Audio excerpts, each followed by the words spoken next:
deal with the invitation to Nduom and Ayariga and people asking questions. How did that happen suddenly? Maybe you start with you, Honorable EOCO too.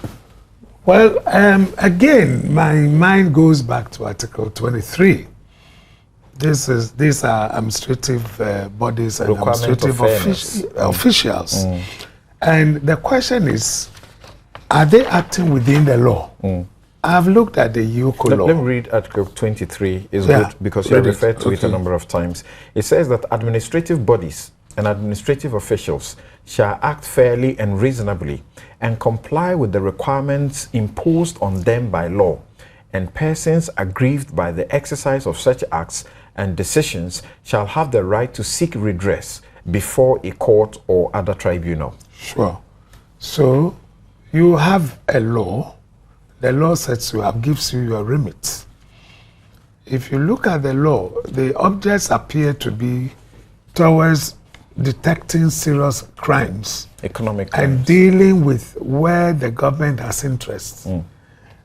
The letter sent to Dr. Nduom talks about the fact that he appears to have financed the payment of the deposit for the parliamentary candidates and himself. That is so. Using the GN Bank. That is so. The question is, what interest has the government in GN Bank for them to start doing this? When indeed we have the political parties law, we know when political parties are supposed to file their audited accounts and to where these things should go. So I think that is an unnecessary fifth wheel on the coach, fraught with dangers. And I do not think that Dr. Nduom should even want to go there, because they don't have the right to do what they are doing. I remember a case in which two family members were fighting over some compensation money, and somebody rushed to EOCO, then I think serious fraud office, and quickly they put an embargo on the money and to collect their money. The man went to court and said, can you show me in what, according to your law, where the government's interest has been affected when two family members are fighting about family money? And that's the way I'm looking at this. If they think, that a political party should not be able to pay for deposits, then I'm sorry, it is unfair to the political parties. They say Ayariga has said that he spent $6 million so far. This is politics, and somebody wants to make a noise.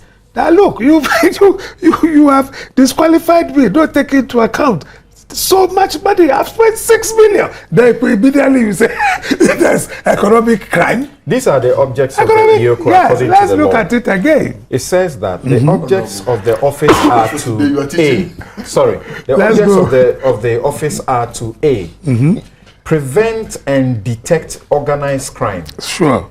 And B, generally to facilitate the confiscation of the proceeds of crime. Yes, those are the objects of that office. Is that all you find? That's the objects, but the functions include investigate and, on the authority of the Attorney General, prosecute serious offenses. That's how they wrote the letter. That involve 1, financial or economic loss to the Republic or any state entity or institution in which the state has financial interest. These are the things I'm talking about. Money laundering, human trafficking, prohibited cyber activity, tax fraud, and other serious offenses. Recover the proceeds, monitor activities connected with offenses, blah, blah. In the case of Dr. Nduom, they refer to GN Bank. Okay. Where is the interest of government? Has government any interest in GN Bank? That's my issue. Okay. So I think that it's completely out of touch, and I would advise him not to go. If they want to arrest him, they should go arrest him for what he has done. GN Bank, if they have any interest, they should let the world know. Well, GN Bank has issued a statement and said clearly, categorically, that Dr. Nduom is a customer of the bank. The party PPP is a customer of the bank, and it did the banker's draft on the instructions of the party's General Secretary or Treasurer. Yes, Omani, let's hear you. I think that if this is the state, just as we all learnt of this particular development on the front page of a daily graphic one morning, I think with what we are hearing, you quote from GN Bank itself, it may as well settle the matter unless EOCO has any other matter that they will want to pursue. And like I always say, timing is also very, very critical in politics and everything.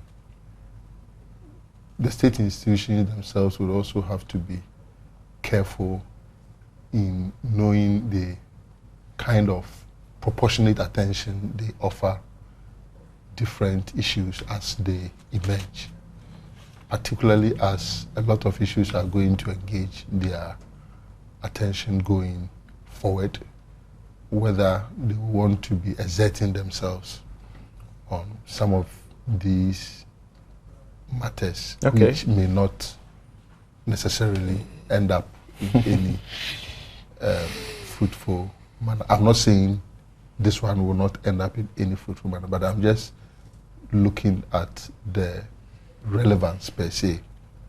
I still do not see the relevance. Put a finger on any. If this is what the letter they put out said. The letter said, in respect of Mr. Ayariga, it says that the office has followed with keen interest your foray into the political landscape of Ghana and your frustration with the recent decision of the Electoral Commission bordering on your disqualification.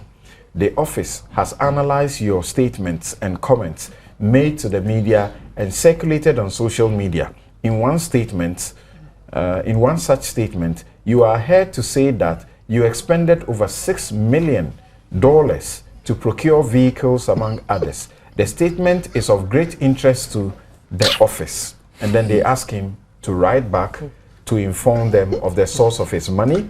And he went there personally to interact with them. And they told him, we asked you, we wanted it in writing, so go and do it. In respect of Dr. Nduom, it was simply that information available to this office is to the effect that you financed the recent filing of nominations for both the presidential and parliamentary candidates with the total amount of 1,750,000. Was about getting into the EC's mistake on this from the GN Bank, and they wanted to know the source of his funds. Yeah, like I'm saying, several political parties also paid and all. And I mean, we all know Dr. Nduom to an extent, 1.7 million Ghana cedis, assuming he was even paying it from his pocket. Is this something that he will be able to afford? I think so. I believe so. And so we will say that going forward, I mean, state institutions and all should take into consideration some of these. That is not to say at all that if there are legitimate issues to be pursued, they should be paralyzed out of being cautious because of the environment in which we find ourselves. Okay. Now, there are those who say that what EOCO is doing, if it really needs to do this, it ought to be targeting the ruling party and the NPP, because they also have huge sources of funding they use for they spend a lot. Meanwhile, these are the two who have not submitted their audited accounts as required by law. It is the PPP and Ayariga who have actually done these submissions. Oh, something I disagree. I don't know, Mani, correct me if I'm wrong. I think the National Democratic Congress has consistently submitted its audited accounts. Am I mistaken? Maybe the evidence is not there. We have keep saying that. Yes. We have been very compliant. We have been very compliant. Relatively, we have been very compliant. Absolutely. We have been very compliant. Yes, I recall. Same for 1 or 2 occasions. Exactly. So that much I know. So yeah, we've actually set a very good example in that regard. So very compliant. Same for 1 or 2 occasions. Absolutely has been filing. Well, that one I'm not too sure about that, because that I'm heard, and I know that we can put that on record. That is not the case as as things stand. But of course, you do know that read the Economic and Organized Crime Office actually has various sources of information. I was actually going to hold it out for them that maybe they had received some information in terms of some tax issues relative to each of these individuals or their dealings with the tax office. But then again, when you read out the letter, it simply didn't sit too well with my thoughts. So I would hold on for that for now. But yes, I think that most of our discussions have been largely to do with strengthening our institutions. Indeed, the whole legislation was actually set up to enhance their work as an economic and organized crime office as far back as 2010. So maybe they have come into some information, maybe something has been brought to their attention and what have you. So I would not want to belittle the invitation to these individuals. I don't even want to look as you noted, they have stated the reasons for the invitation. Well, that's what I'm saying. The reasons somehow are a bit. So I'm not advice. I'm not very sure because when after you read out the letter, I had to rethink my thoughts around their functions generally. You see? I'm not too sure what they are now driving at really. So. Prohibition. So that one I'll leave it there. But I do know, like I indicated earlier, that the National Democratic Congress has actually been very, very compliant in that regard. But specifically, others have not been so inclined at all. Mr. EOCO too is saying that the law provides us for as long as there's no states or government-connected interest. The question others will ask is that we are just coming out, or we are now actually trying to resolve a DKM sort of situation with depositors and all. So if some of these things are happening and they are referring to a bank, why shouldn't the state be interested in getting in? But if the state ought to get in, should it be the central bank or EOCO? You see, as I said, EOCO is actually an investigative institution. They have sources of getting information that might not necessarily be in their legislation, but people bring them information. They get regular updates on all sorts of people's malfeasances generally. So maybe there is something they know. But as I said, they have a law that backs these activities. But the letters that you read are not in tandem with what I expected from such an invitation. Okay. You can only, go up to a point with these things. So I'm not too sure whether or not they still stand by the information in the letter. But yes, if a political party is being funded through activities of money laundering, of criminal proceeds, of proceeds to do with gambling and what have you, all sorts of other ways, of course, it lies within their purview to invite them for such investigations or find out how they are being funded. And you see, in the absence of any formal legal framework for funding of political parties and their activities, that is another discussion for another day. But in the absence of this particular legal framework, if it were that it is the interest of depositors they have and so on, this is a limited liability company. It has shareholders. You don't go call the political man who has gone to pick money from a bank where he has an account. As I said, I don't want to belabor this point. I have already said that in the light of the letter. That in the light of the letter, I now have some reservations. Exactly. Absolutely. Let's hear from Kweku. Censorship. Let's hear from Kweku. Dr. Kwete has interesting issues about some of these and the way he feels the minority parties are being treated. You see, I tend to think that Dr. Kwete simply tries too hard to always put the blame at the doorstep of the National Democratic Congress and the NPP. And seriously, look, are you not responsible for all our problems? The PPP has a very, very responsible, well-respected individual leading the party and all the others. There must be a good reason why an individual even wants to set up a political party and become a presidential candidate. So at least let's give them that. Okay, quickly, let's hear it. Well. The EOCO, I think, went out there like an octopus. Unfortunately, but its tentacles didn't touch everybody. It touched two. One presidential candidate, or if you like, aspirant, and a political party, well, he's also on the list of disqualified, but it's problematic. I would advise them, they should rather take their time, look at Act 574. Yes, in their law, the Act itself, Act 804, there are a lot of areas they can maneuver to do something, but they should take time and look at sections 13, 14, and 21, even 24, to help their work. Interestingly, we're just talking about audited accounts, accounts and things. The commission itself has mandate to deal with these issues. If you go into, yes, the electoral commission. If you go to 21(3). Yeah. But if the EOCO is minded that they want to deal with political parties, their sources of funding and all the rest, if you come to 21(2), it says any person may, on payment of a fee determined by the commission, inspect or obtain copies of the returns and audited accounts of a political party filed with the commission under this section.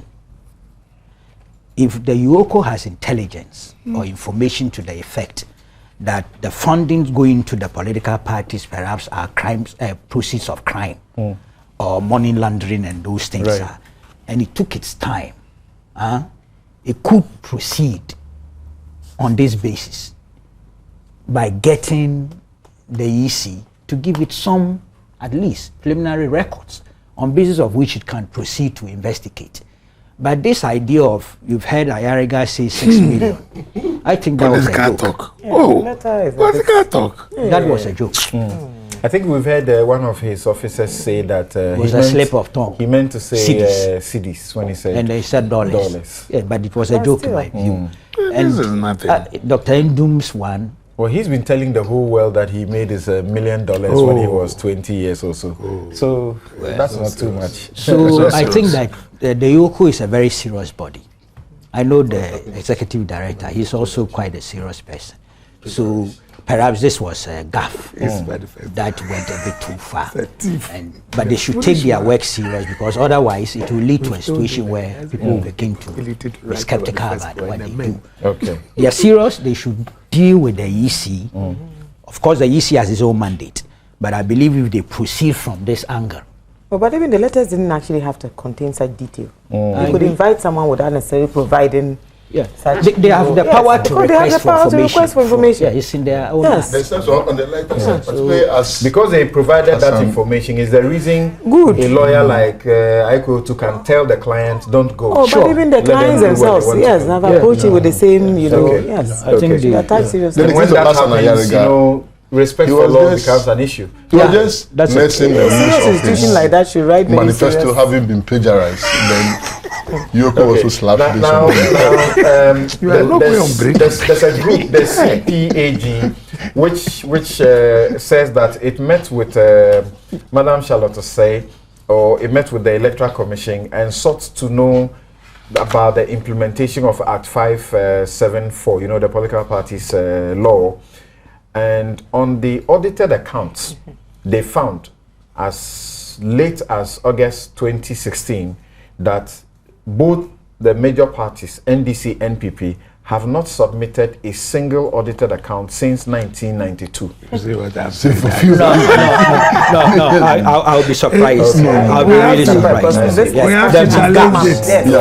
But I know that cannot be in the past throughout like that. All right. We are better than but if their record is better than what is being provided. No, we don't have the full details, but I know it's been off and on. Let me read a few messages. Let me read a few messages. We take a break and then we come do a final lap on the campaign trail. Now, Kofiata in Cambridge says a lot of legal arguments on the 2012 presidential petition was about pink sheets.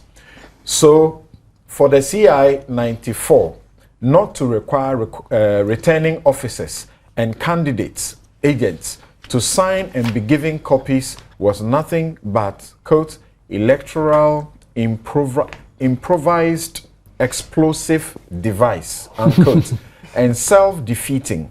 Shifman in Atunsu says, I think that those who are testing the law before the elections in December have done the nation good.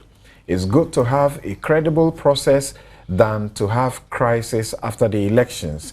Kwabena Intema says the issue about mistrust between the parties and even the EC is a big issue, and it is because lots of people in our society today go into politics to enrich themselves, and to them it's a matter of life and death, and for that matter will do anything to get there even if those things are wrong.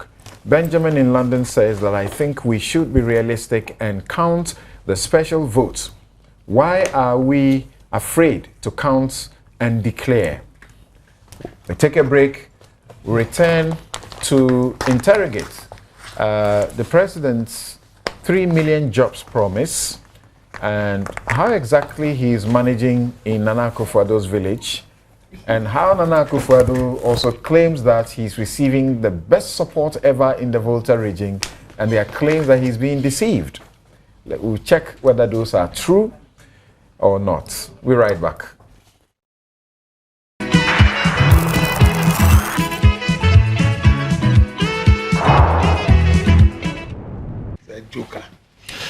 Thank you very much. You're still here on Newsfile. This is your extended edition, and we should be wrapping up shortly.